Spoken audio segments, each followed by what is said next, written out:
Alright, so I'm actually going to go ahead and start with question 3.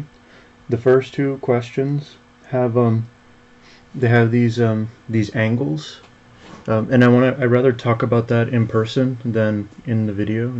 I think it's going to be easier if I explain it in person.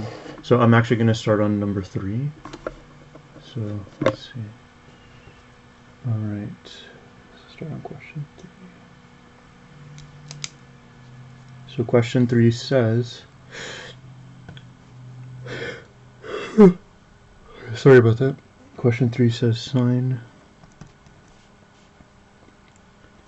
of cosine inverse of 2 over 3. Okay, so in this particular problem, we're evaluating trig functions using inverse trig. So what's going to happen here is we need to look at this.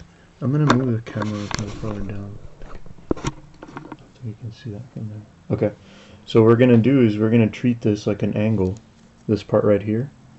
So I'm going to mark it, and I'm going to put theta. So we're basically saying sine of theta, right? And theta is just this angle, right? Because remember that cosine, or any trig inverse function of some numbers, is really just an angle at the end of the day. So what we're going to do is draw a right triangle. I'm going to put a theta here. And we know that this angle theta, right, it says cosine inverse of 2 over 5. So, 2 over 3, not 5, sorry, 2 over 3. So this is saying cosine is ca, so it's adjacent, and hypotenuse. So this 2 is adjacent, and then the hypotenuse is 3. Okay, now if we want to evaluate sine of theta, right, sine of the angle, we need to know what the opposite is. We have the adjacent, but we don't need that, we need the opposite. So you can use some Pythagorean theorem here, right? This is just square root of 9 minus 4, which is square root of 5. So then the sine of theta is going to be opposite, which is square root of 5. Or maybe I should write it up here. Opposite, which is square root of 5, divided by hypotenuse, which is 3. And then that would be the answer. So that's how you do that. So all these inverse trig functions, they're all going to be pretty much the same. You're going to be drawing a right triangle. You're going to be kind of analyzing what's going on. Let's look at question 4. So question 4 has cosine of sine inverse of 1 over 4. Okay. Equals. Alright. So it's going to be the same treatment here. We're going to say that this part is equal to theta. Then we draw ourselves a nice right triangle. You can always put theta right there. And then for sine inverse, we know that this is opposite and hypotenuse. So opposite is 1. Hypotenuse is 4. If we're evaluating cosine, then we need to know what the adjacent is, right? So the adjacent is just going to be square root of 16. Let me just write it here. Square root of 16 minus 1, which is square root of 15. And then the next step is, okay, we know what the adjacent is. Now you can actually evaluate cosine of theta, because it's just adjacent, which is square root of 15, divided by hypotenuse, which is 4. And then that would be the answer. Okay, so that's for question 4. Now let's do question 5. So question 5 has an identity. These are actually really cool. I like identities. I'm actually going to write it down real quick. So the way the identity works, whoops, right, so you can see it there. The way the identity works, it's one of our double angle identities. Say cosine of 2 theta is equal to cosine squared of theta minus sine squared of theta. So in this particular problem, we're given that cosine squared of 67.5, we want to evaluate this, minus sine squared. of 67.5. So using the identity that I just wrote down, this is equal to, I'll write it underneath here, cosine of 2 times 67.5, which is equal to cosine of, what's 2 times 67.5? That's going to be 120, 100, was it 120, 135. So cosine of 135. Alright, cool. So now the question is, okay, what in the world is cosine of 135? Well, we have to just go to our unit circle. It should be memorized. I'm going to go ahead and draw it here. 135 lands us somewhere over here, right? Now, how many more degrees do we need to add to 135 to get to 100? Sorry for yawning. I'm kind of sleepy. So let's see. How many more do we need? So it looks like 35, 45, 55, 65, 75.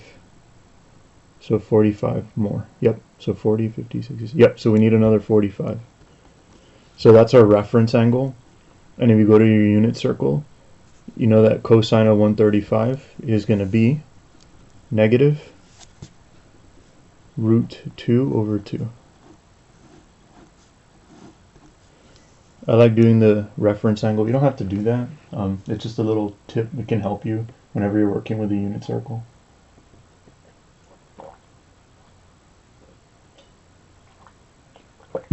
I just get water. Okay, so that was question 5. Now we're on question 6. We're going to do the same thing for question 6.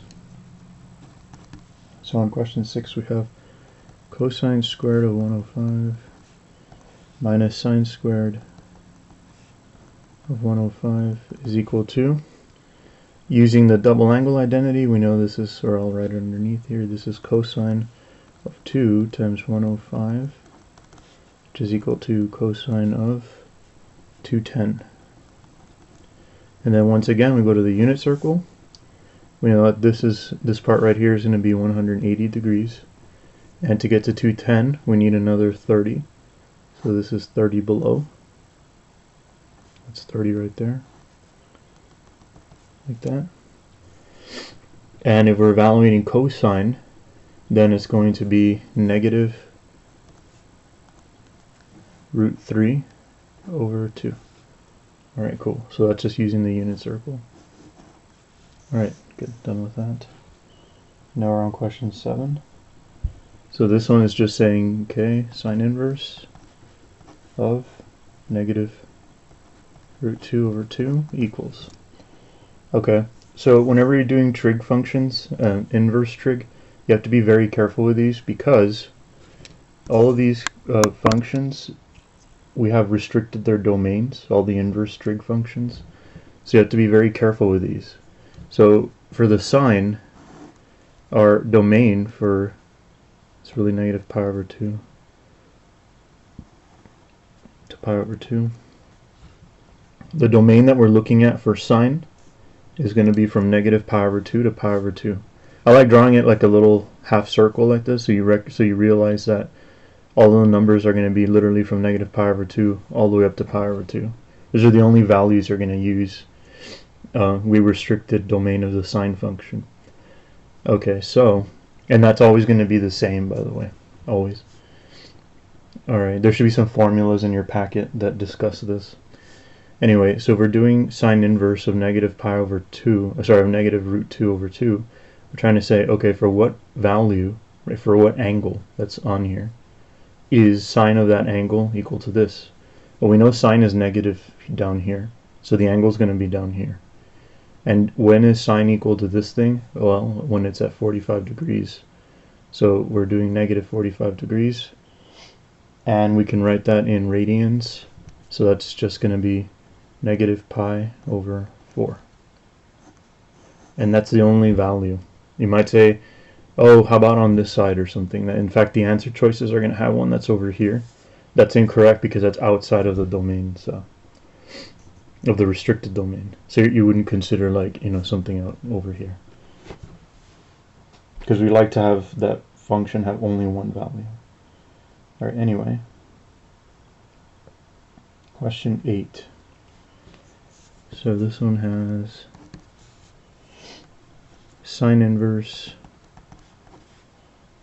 negative root 3 over 2. So again, this is going to be the same thing. We know that negative pi over 2 to pi over 2 is a domain that we restrict the sine function for. And we're trying to find negative root 3 over 2. That's going to be down here, because sine is negative down here. So we're going to have to use, and it's negative root 3 over 2. So that happens at negative pi over 3. So it's just unit circle stuff. Now, by now you should already be an expert with the unit circle. So, okay. So let's go ahead and move on. It's over here.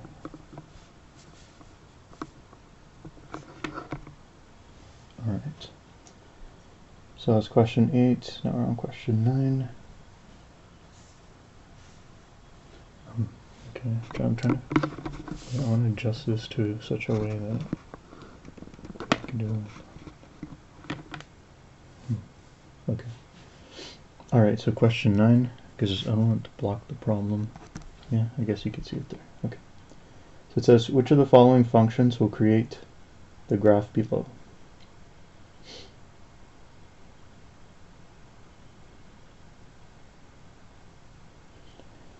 Alright, so what we want to do when we're looking at this is, let's go ahead and find the period. We know automatically it's either cosine or sine. And here they're using cosine, like all the multiple choice answers are cosine. So we know that it's going to have to be cosine. And when I'm looking at the graph, the first thing I like to figure out is, what is the period? Let's go ahead and do that. Now, I'm not going to, I can't use the phone to see, but let me sketch what I'm looking at. When we're trying to find the period, we're literally finding this, watch. So you see how the graph, it looks kind of like this, right? The function kind of goes down, and then it goes back up, and then it goes like up here, and then it comes back down, and then it kind of does that, and then so on and so forth. So the period is the distance from a spot on the graph to a corresponding spot where like the graph starts all over again. Right, so that distance is the period, right? So I'm looking here like where it has 1, negative 1. That's a point that's right here, 1, negative 1. And if you move all the way over here, right, 1 period away, we're at 7, negative 1. Okay, so that would be kind of the corresponding point over here. So the period is just that difference, right? So it's actually 6 along the x-axis, right? So our period is just 6. If our period is 6, then we can find the b from the formula, right? Remember, we have 2 pi over b is equal to 6 equals the period. So now we can just cross multiply. So we have 2 pi over 6 equals b. So then b equals pi over 3. So we immediately know that it's either the second one, the third one, or the fourth one, because it has pi over 3 for the b, right? And remember what I'm talking about here is they usually, it might be written differently in your class, but it's usually like y equals, and it'll be like a cosine parentheses b parentheses x minus, and they'll put like a c or something like that, and then plus d. Like these are just like the different numbers that you're going to plug in. So our b is the one that's right here. It's the one that's in front of the parentheses for the x. Just kind of showing you where that goes, or what, at least what I'm looking at. All right, cool. So now we can look at the amplitude. So the amplitude is a distance from it's basically the halfway mark from here to here. So you can find that distance and divide by 2. So in terms of y values, it looks like it goes 5, and then it dips down to negative 1. So that's 6 divided by 2 is 3. So we know that the amplitude is 3. Now the question is it positive or is it negative? Well, if you're looking at the cosine function, remember the cosine function is supposed to look like this, the parent function at least. Right, parent function looks like that. So if the parent function looks like that, ours is starting lower, right? It's starting down here. And it looks like, you see how it starts, the function here starts by going up. Oh, and by the way, actually I should make this a little more clear. So the point that I'm looking at here, that one is going to correspond to the one that I'm looking at down here. So if we're looking at this, the cosine function immediately, the parent function, it starts, let me go back over here. The parent function always starts like decreasing, right? Immediately, like right after the y-intercept's going down. Over here though, right here, this is like the shifted, because there is a phase shift in the function, which we're not going to worry about right now, but the shift, right, would be right here, but then the point is now down here. So it's definitely a reflection across the x-axis, which means that the 3 has to have a negative sign in front. So this one is the fourth choice. These questions, the ones with the graphs, I think they're a lot easier for me to explain in person than on the video. So I'm just gonna, I know I'm not giving a like super awesome explanation. That's okay. In person I'll try. It's easier to explain in person. I guess that's what I'm trying to say. Alright, so I guess we have x minus 1. Alright, that would be the answer for that. Okay, like I said, it's easier to explain that in person, so I'm not going to spend too much time on that.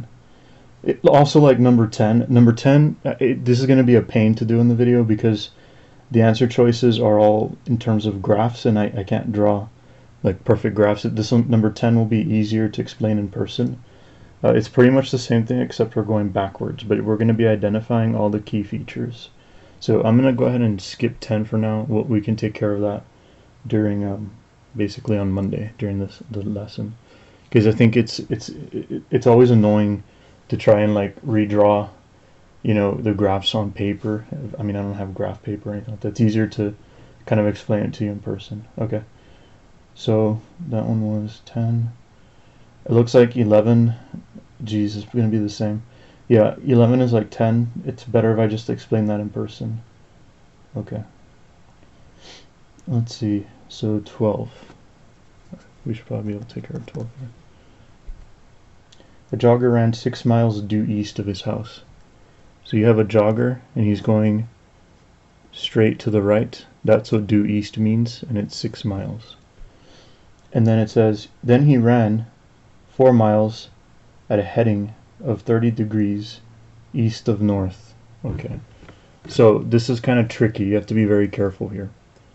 So I'm going to go ahead and draw this in pencil actually, because he first moved 6 miles due east, but then now he's going at a heading. So this is a different kind of coordinate system. Not coordinate system, but kind of like angular or angle system. I'm going to go ahead and talk about what this is on the side real quick. So if it says a heading of 30 degrees east of north, what that's trying to mean, or what that's trying to say, is you have this right here. Let's call this north, right? We're saying that he's 30 degrees on the east side of north. So that would look like this right here in this picture. So we're saying, because this is west, right, and this is east, and this is north, we're saying he's 30 degrees east of north. So that would go up here. That's where that 30-degree angle would go. So be very careful with these heading problems. So what he's trying to say, what's happening in the problem is we have, so the jogger goes like that, but then he's going to go not like straight up, right? He's going to go at an angle like that. And the question is, okay, so if he's going at an angle, then what angle is that?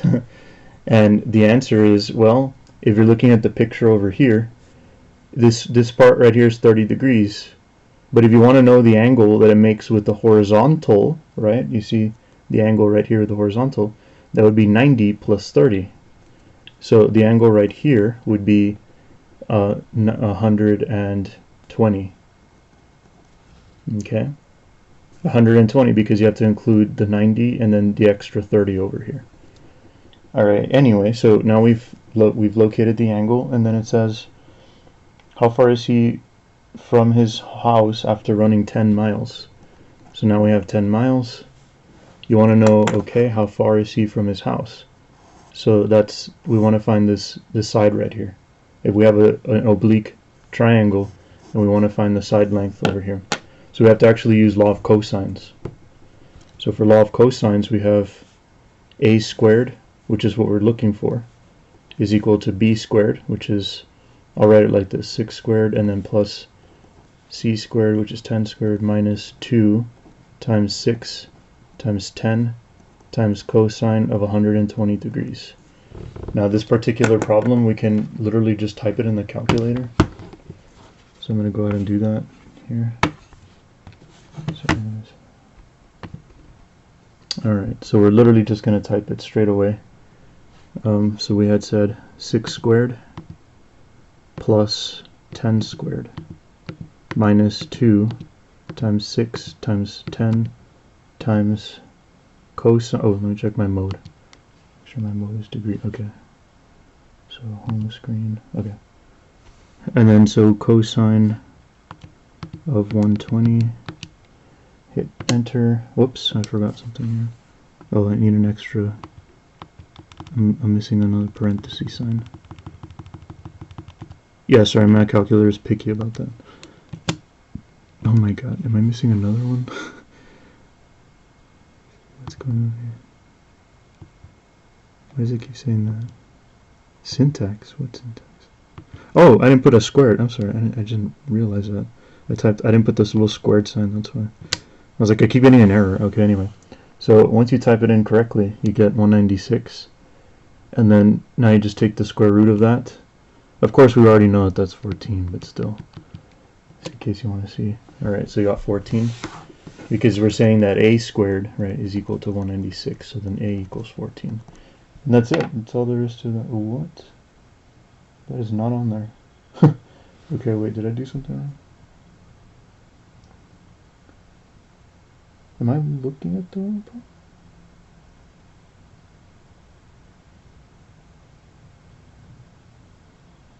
I think I said, wait, I set something up wrong. Well, let me draw my triangle again. So we did this, and then he ran 6. Wait, I drew something wrong. He ran 6 miles due east. Then he ran, oh, this one is only 4. I see. I set this up wrong. So then it says, then he ran 4 miles at a heading of 30 degrees east of north.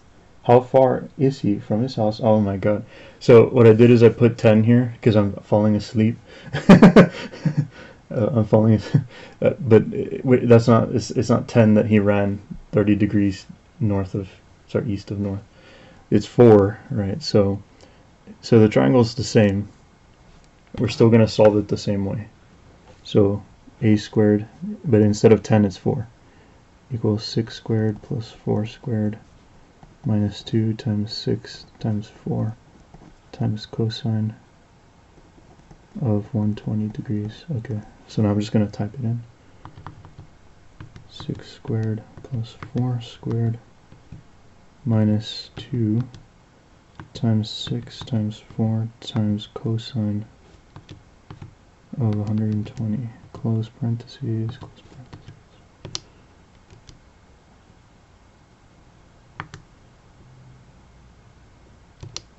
Okay, so I got 76.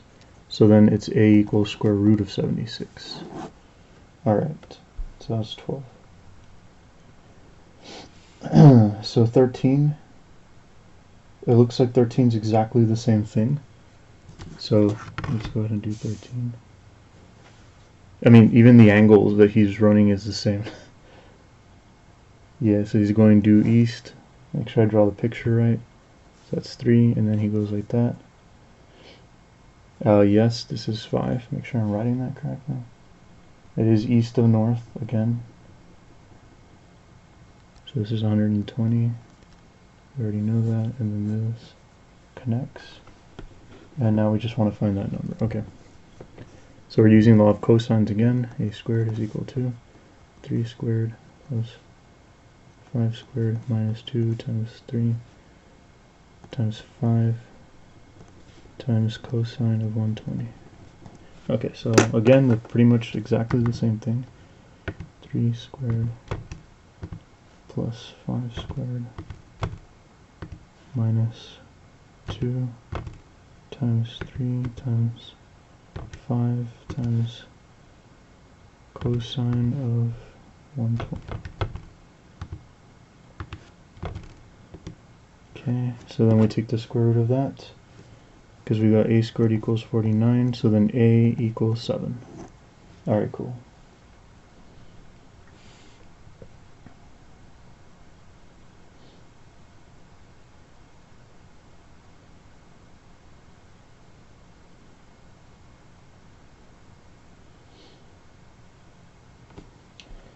Alright, so I'm going to save questions for, again, 14 and 15 are better if I explain them in person. Yeah, I don't know, I don't think I explain them very well in the video. I think it's better if I wait for person, for tutoring in person, so I'll save those for Monday. Alright, so now question 16. So solve for x. Okay, this is an easy one. Notice that in the triangle they give you two angles. If they give you two angles, then you already know you're going to use law of sines. So if this is 30 and that's 45, then we have to do 180 minus 30 minus 45 to get the other one, which is 1. So this is 105. And then this is x, and this is 12. So I'm going to go ahead and use law of sines here. So I'm going to use sine of 45 over 12, because it's this angle with the side that's opposite. And then sine of 30, so this equals sine of 30 over x. So now you can just cross multiply. So you have x is equal to 12 times sine of 30 over sine of 45. And here we're not going to use a calculator because we can actually evaluate the trig stuff here. So 12 times, we know sine of 30 is 1/2 over, and we know sine of 45 is root 2 over 2. So this is just 6 over root 2 over 2, which is, keep change, so it's going to be 12 over root 2, but then we rationalize, oops, you can't see that. Okay. So we rationalize the denominator and we get 12 root 2 over 2, so it's 6 root 2. So it's 6 root 2. Alright, so that's easy.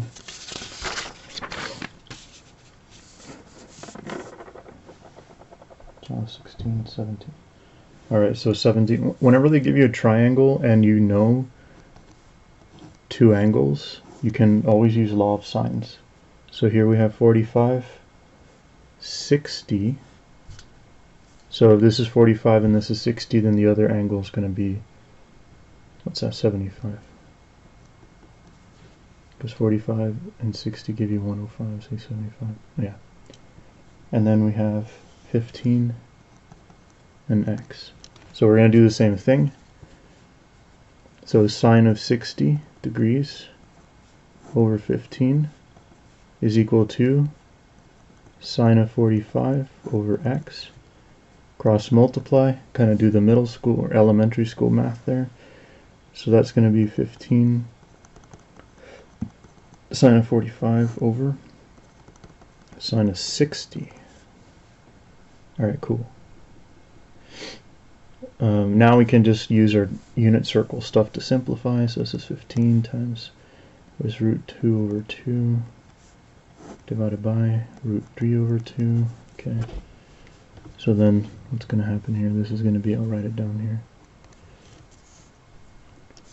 So we have basically 15 root 2 over 2 times, this is divided by, so it's times 2 over root 3.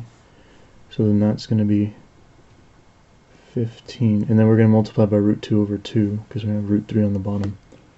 So it's going to be 15 root 2 times root 3 is root 6 over, and then on the bottom we're going to, because this cancels, and then this root 3 we cancel out, so we have 3 there, is equal to, and then that's just 5 root 6. Okay. Okay, so now we're on question 18. Okay, a 10-foot tree casts a 17-meter shadow.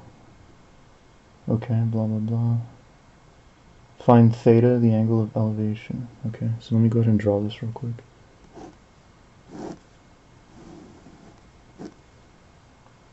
So we have that, and then we have this. And we're trying to find this theta here. Okay, so, and then this is 10, and this is 17. Okay. And we don't know anything else.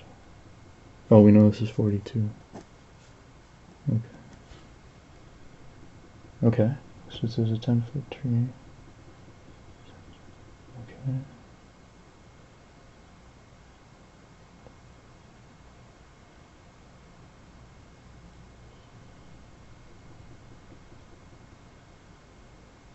Okay, so I'm trying to see what would be the best way to... Aha, okay. So what we need to do here is we need to get the hypotenuse. To get the hypotenuse, we have this side and we have this side. Okay. But that's it. We don't have any angles, do we? Huh. That's interesting.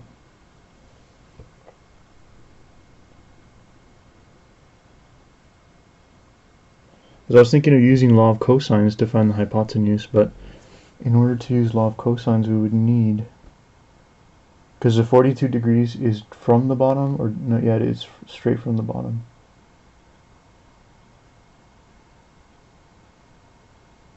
Unless that picture's just misleading us. I'm not sure that picture's just misleading us. But anyway. So let's see, we have 10, we have 17. Let's see, what can we do here?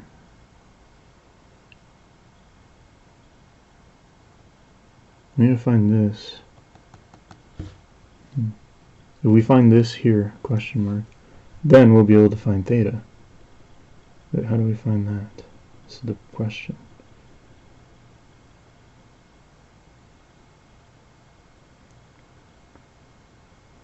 Because if we just draw the big triangle, then it would look like this. It would be 10 plus question mark, and this would be 42. And that's all that we would have.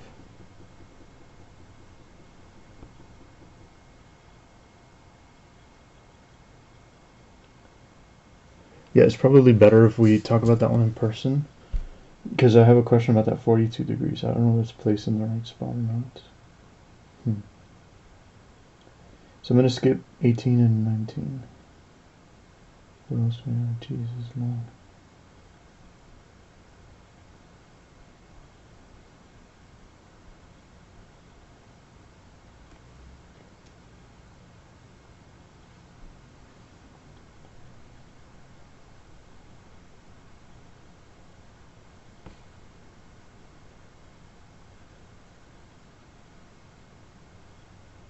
It looks like question 20 gives a hint, though.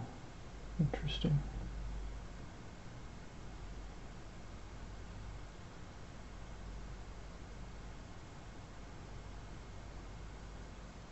Yeah, I'm gonna jump. So we can do.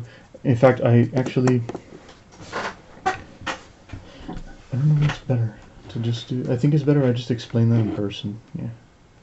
But it's actually question 20 has a diagram that helps us do 18 and 19.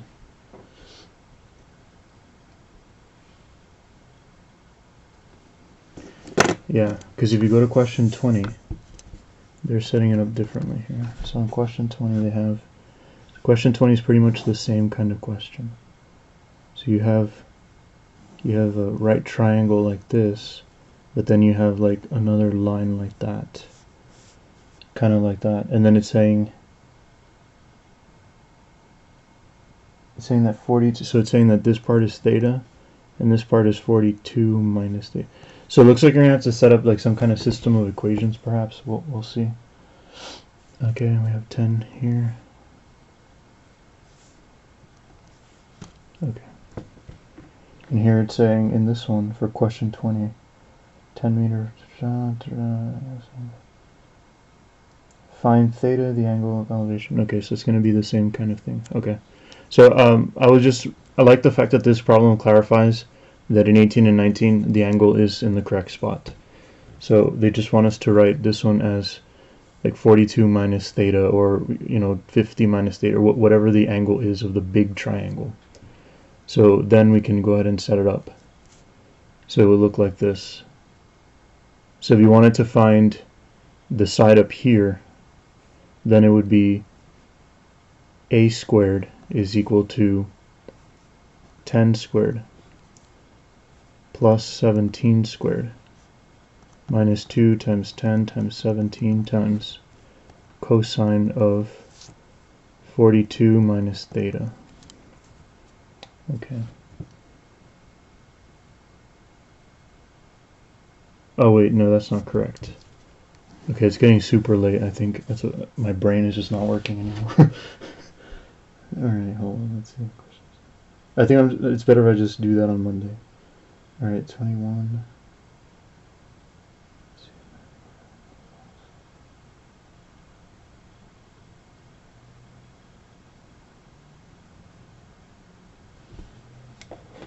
I hope this video does not take forever to upload. Let's see.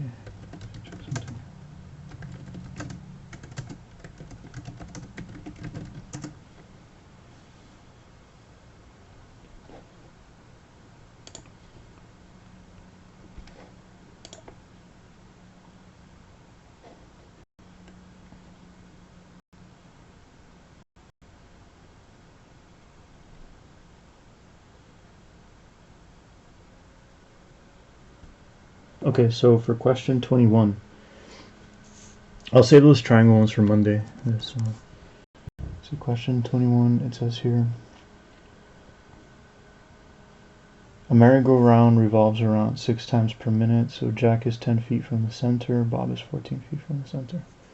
Alright, so we're going to use a calculator for this one. This one has a linear speed, and we have an equation for linear speed, so it's v is equal to omega times r. Now for this, the v is linear speed. The omega is angular speed. And then r, so this is angular speed. R is of course radius. So what we need to do here, oh, and by the way, angular speed is radians per seconds. So we can write angular speed in different ways. It just depends on how it's given to us. So in question 21, it says that the merry-go-round revolves 6 times per minute. Right, so it's saying that if you think about the angular speed, it goes around 6 times per minute. So it's like 6 revolutions per 1 minute.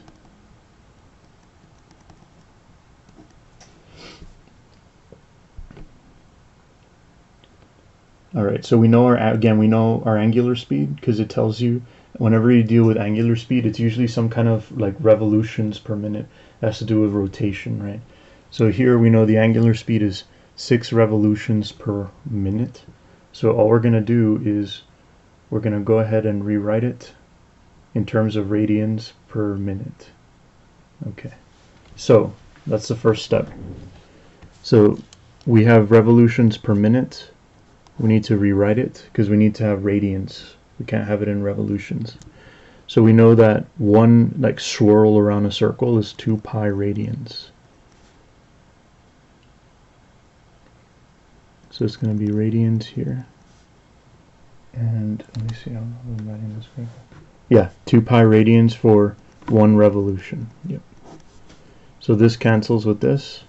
The revolutions cancels with revolutions.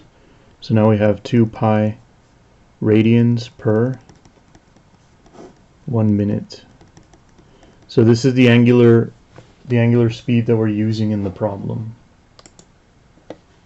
Now, what are we going to do with this number? What are we doing with this angular speed? Well, if we want to find the linear speed, we're just going to multiply angular speed by radius. So that's actually pretty easy. So we're just doing this is equal to It's 3 pi per 1 minute. It's 3 pi radians. I'm just going to skip that part. And then our radius is what? For Jack, it's 10. So Jack is 30 pi. You can type this in the calculator if you want. And then for the other one, for Bob, his linear speed is just 14. So it's going to be 3 pi over 1 minute. So it's times 14. So we're basically going to have, what's that, 42 pi. Of course, these problems, you're going to type them in the calculator, so you're going to get a decimal. But for the sake of time, you can do that. You can take care of that. So 42 pi and whatever that is. Okay, cool. And that's it for 21. Okay. So 22.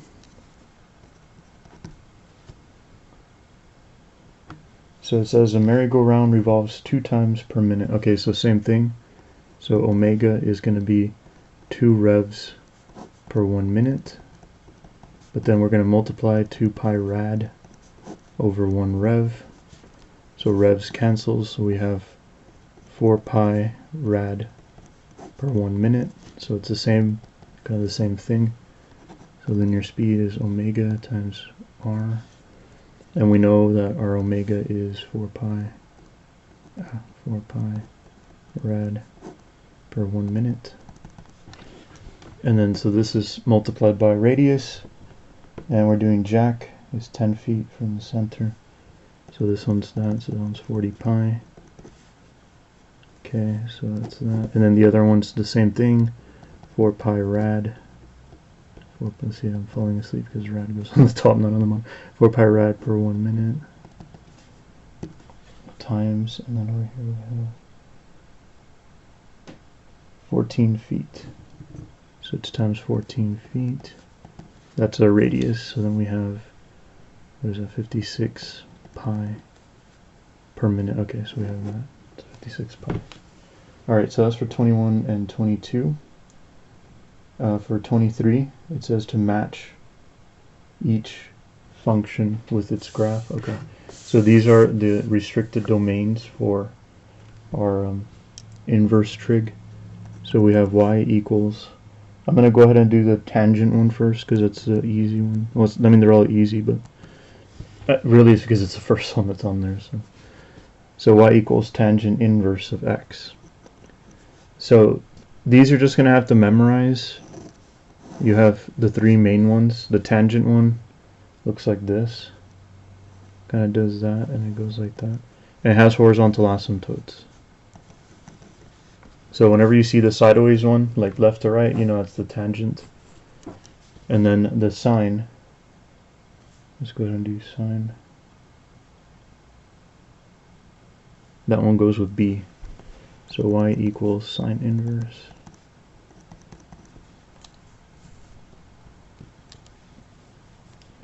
So sine inverse kind of looks like a flipped sine. It goes like that. But there's no arrows, it actually stops. It's like a little segment. Okay, so that's sine inverse. And then cosine inverse. That one's easy. That's obviously the third one, but in terms of the graph, this one's not negative. If you notice, it stays above the horizontal. So it kind of does that. Alright, cool. So that's cosine inverse. Alright, so question 24.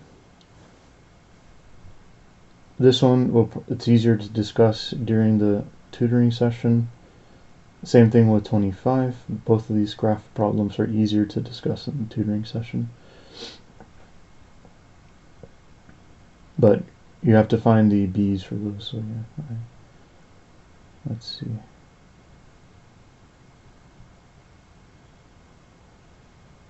So 27. Okay, we have a nice trig function here. Equation. So we have sine x minus cosine 2x is equal to 0. Okay, so what's happening here is we have sine x minus, so instead of putting cosine 2x, we can rewrite that using our identities, right? We have some new identities that we can work with. So I'm going to rewrite this as minus cosine squared of x minus sine squared of x equals 0, using the identity that we've worked with. And then you can also rewrite this as sine x minus, so this is 1 minus sine squared x minus sine squared of x equals 0, so this is sine x minus, and then we basically have 1 minus 2 sine squared of x equals 0. Then we can distribute the negative, so it's sine of x minus 1 plus 2 sine squared of x equals 0. It's a quadratic, we can rewrite it, so this is 2 sine squared of x plus sine of x minus 1 equals 0.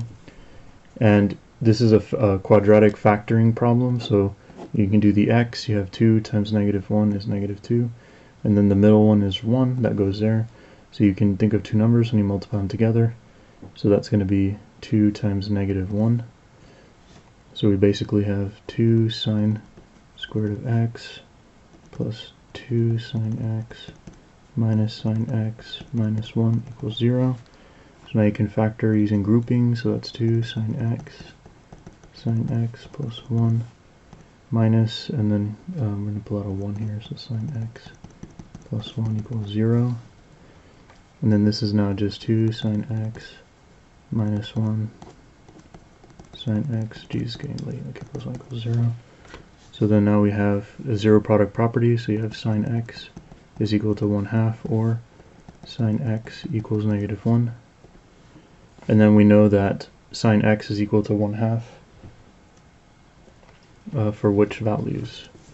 So that's going to be at pi over, what is it, pi over 6, 5 pi over 6. Sine equals negative 1 at 3 pi over 2. Okay.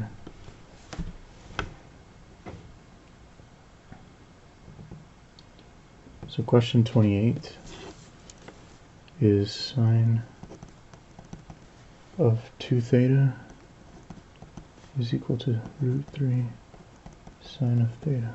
Okay. So for 28, we also have to use the identity. The double angle for sine is going to be, so sine of 2 theta is equal to 2 sine theta cosine theta. And that equals to root 3 sine theta. Okay. And then let's see, so we can go ahead and move this to the left side. So now we have 2 sine theta cosine theta minus root 3 sine theta equals 0. Factor out a sine theta. So sine theta times 2 cosine theta minus root 3 equals 0. So now we have sine theta equals 0, or cosine theta is equal to root 3 over 2. Now all we have to do is find those values. So sine theta equals to 0 at 0, comma pi, comma 2 pi, and then cosine of theta equals root 3 over 2 at root 3 over 2 is at pi over 6, and 11 pi over 6. Okay, so those are it for that one. So question 29.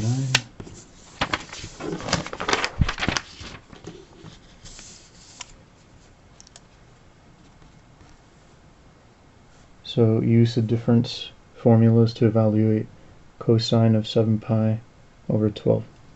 So here we have cosine 7 pi over 12.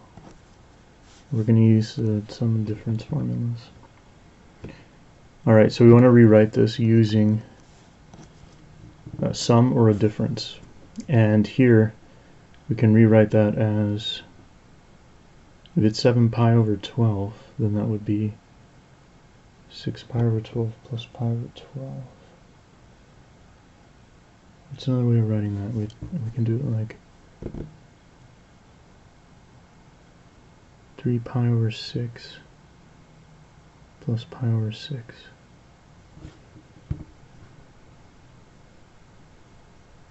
Yeah, so what I'm trying to do here is I'm just trying to rewrite this in terms of a sum of two things. So like 7 pi over 12, we could think about it as, like, you might say, oh, well, that's just 6 pi over 12 plus pi over 12, which is true. However, evaluating pi over 12 is not on the unit circle. So we're not going to do it. We could probably break it down a better way. Because we could only do one part here, because that's just pi over 2, right? So that one's easy, but this one doesn't seem like you can break it down easily in terms of the unit circle. So we can rewrite it a different way. We can write it as, maybe we can write it as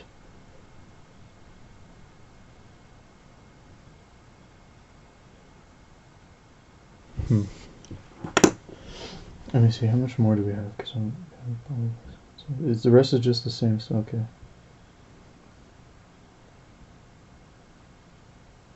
Yeah, I'm gonna go to sleep because I'm getting really, like, my brain doesn't work right now. So I'll go ahead and we can talk about the rest during the session. It's not that much, it's actually pretty easy.